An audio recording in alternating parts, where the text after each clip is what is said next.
Named after a famous breed of fighting bull, the Lamborghini Miura was born as a semi-monocoque rolling chassis and presented as such at the 1965 Turin Auto Show.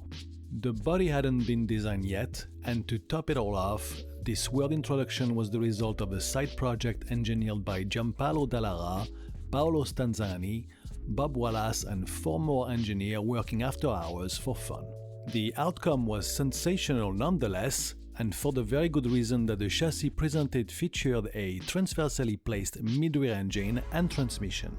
This rear engine layout had been seen on racing circuits before and introduced for the first time on a little French car in 1962 named the René Bonnet Jet. Although as avant-gardist as the DB Jet was, it did not have the international exotic presence that a Lamborghini could gather.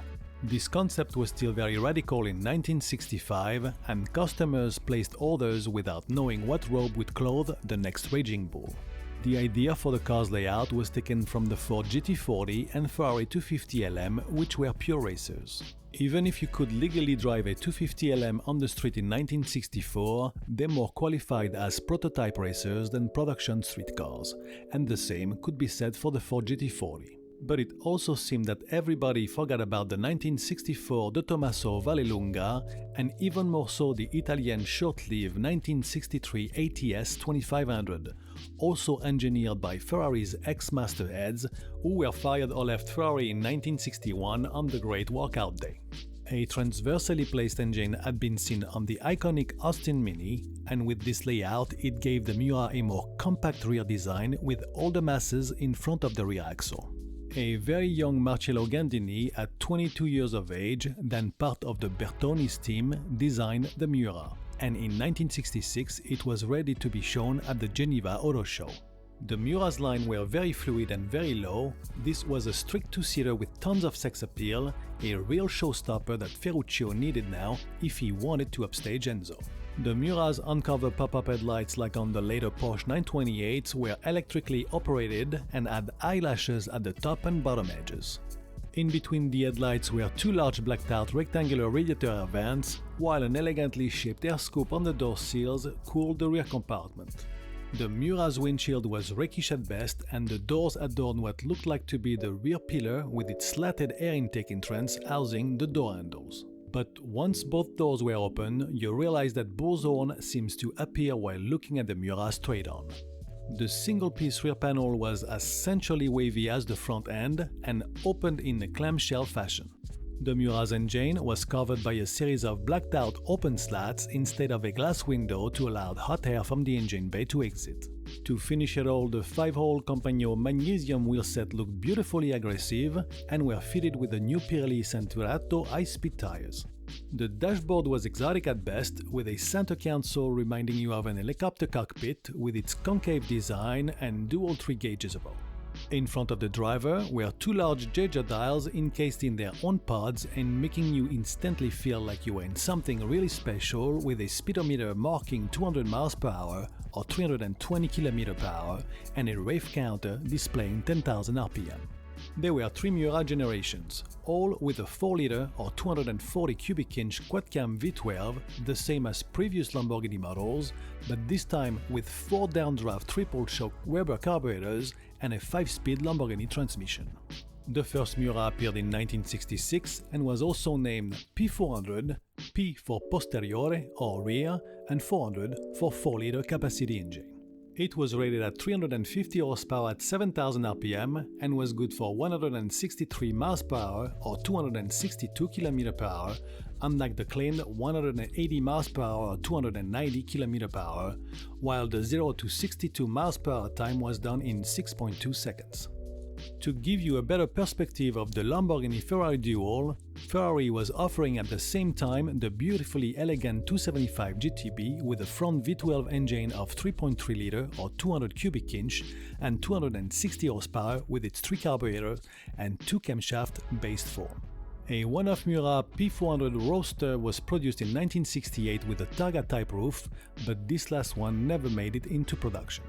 Also in 1969, the Miura became the Miura S for Spinto, or the Miura P400 S, and was the first Miura to be available in US soil. The V12 now produced 370 horsepower at 7,700 rpm after the combustion chamber and the camshafts were tweaked for a new top speed of 168 miles per hour or 270 km per hour and a new 0 to 62 miles per hour time in 5.5 seconds. But more importantly, a thicker steel chassis of 1 mm instead of the previous 0.9 mm eliminated all the overflexing tendencies of the first Miura's chassis. The rear suspension was revised to reduce rear squat and larger tires were found on the S model as well as an improved braking system. As for the outside, chrome accents found their ways around the headlights and windows. The last Miura was introduced in 1971 and was named the SV for Spinto Veloci, or as you've already guessed it by now, the Miura P400 SV. This time around, 385 horsepower at 7,850 rpm were extracted from the 4-liter or 240 cubic inch V12. With this newfound power, the SV could sprint to 62 miles per hour in 5 seconds, but its new top speed of 172 miles per hour or 277 km per hour made it fall short of the fastest car in the world title, which won to the 1968 Ferrari Daytona, who reached 174 miles per hour or 280 km per hour.